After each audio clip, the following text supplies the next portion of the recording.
The landscape of voting rights has changed in the last couple of years by seeing an increase in misinformation, disinformation, and some aggressive challenges to the systems that we have for voting. That have given rise to some of the unique kinds of work that we're building at Chicago Lawyers Committee for Civil Rights. It's not just the presidential election you're voting for your school representatives, your council people, your state representatives, people that also impact you a lot more on a day-to-day basis. We work with community-based organizations to write and pass legislation, especially at the state and local level, to help people access their right to vote. The Midwest Voting Rights Program at the Chicago Lawyers Committee is a program that we run to make sure that there's racial equity in voting across the state of Illinois. 54% of people incarcerated in the Illinois Department of Corrections are African American, but African Americans comprise only about 15% of the state's population. So there's a profound racial disproportionality between the number of African Americans in the general population and in the incarcerated population. So that reflects what many would describe as discrimination that's embedded throughout the criminal legal system. It got a little pushback whenever we got the legislation changed too, because people are like, why they're incarcerated, why do they need to vote? But they're incarcerated, but they have not been convicted of their crime.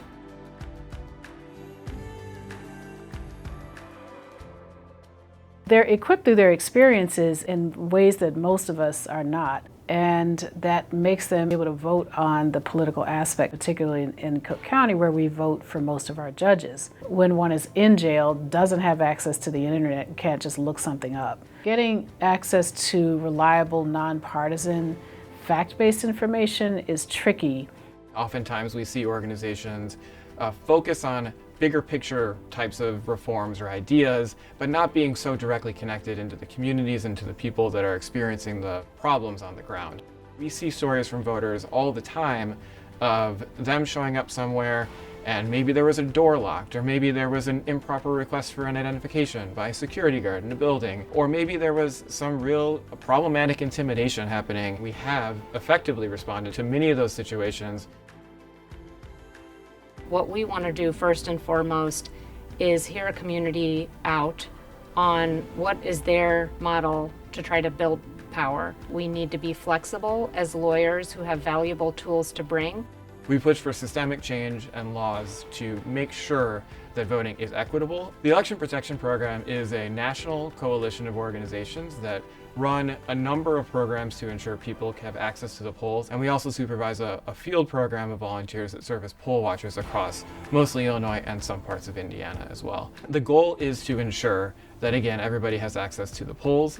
The 866-R-VOTE hotline is a number that anybody can call at any time and talk to somebody or leave a message describing an issue that they're facing when they're going to vote.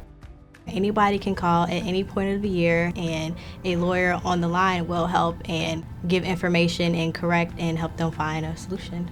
We have the chance to partner with incarcerated and returning community members to strengthen voting rights as well, including through Know Your Rights civics trainings all across the state in Illinois prisons.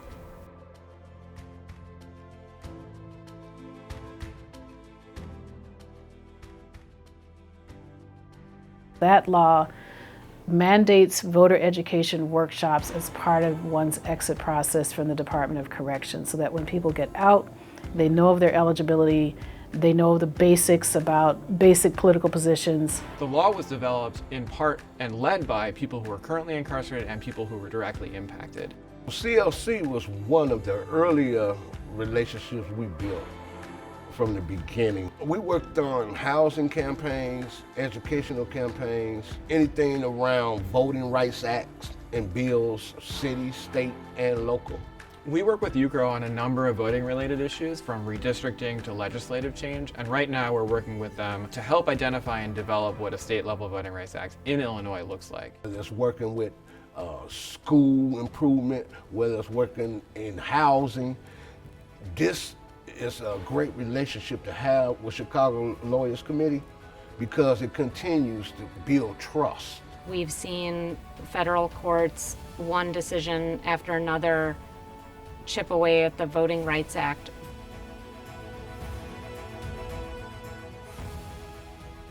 These ongoing protections really make a huge difference for historically disenfranchised communities, people of color, people with accessibility concerns, and people that need language access in the polls.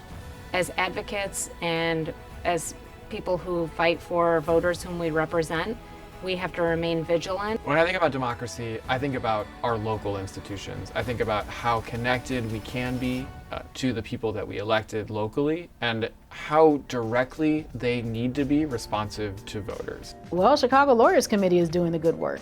I really admire their very participatory, collaborative approach to the work that they do. We trust working with Chicago Lawyers Committee because they have a reputation that precedes, so we place a lot of trust and value in this connection. They are fantastic, and I love working with them, and they have motivated us to do even more because of the help that they've given us. Voting is not the solution for all of our problems, but when somebody loses the right to vote, that is a violation. That is a civil right violation. This work requires a lot of money. We need a lot more support. We need people volunteering with the Election Protection Program. We need additional capacity with staffing. We need more people doing more work across both states because it's a huge undertaking. We need the support from the legal community in particular when we're setting out to do this important and ambitious and risky work. The struggle continues, and we'll be right there.